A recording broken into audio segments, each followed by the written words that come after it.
The Legend of Matkatamiba by Bobbie Holaday. The Legend of Matkatamiba Canyon. Where the mighty Colorado roars beneath the Grand Canyon walls, winds a canyon with a legend. Matkatamiba it is called.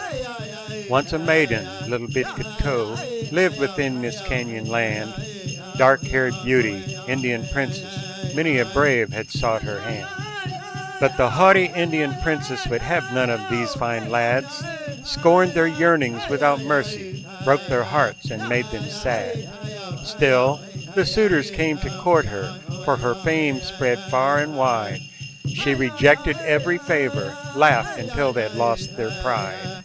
Then one day a stalwart cowboy from the Arizona heights came to walk Matkatamiba, came to see its pristine sights. Now the maiden, Little Bitkato, saw this fair-haired handsome man, and her pulse was strangely quickened, rapidly her heart ran.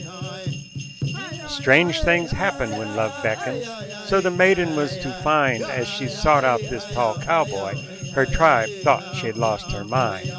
Never had she felt so challenged. He's for me, she realized.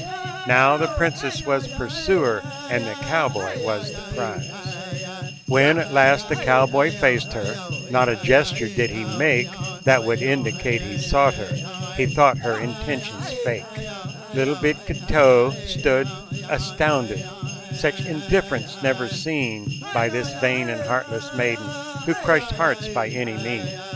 With a smile, she said, "Dear cowboy, look into my eyes, for I seek to be your lover. Isn't that a sweet surprise?" When the cowboy looked upon her, saw her wondrous beauty rare, with disdain he said, "Forget it, I've a true love much more fair." Like a threatening storm, the princess shook and shuddered. All around, evil lights with her dark eyes shone about the trembling ground. Then her countenance was clouded, dark was her contorted face, and from deep within her being, anguished tears began to race.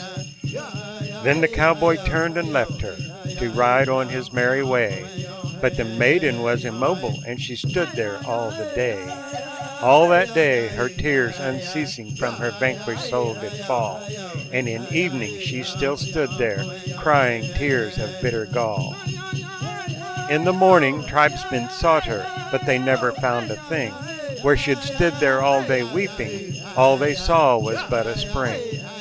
Little Bitkato's tears kept falling from that crystal font so clear, and these waters have kept flowing down through many and many a year.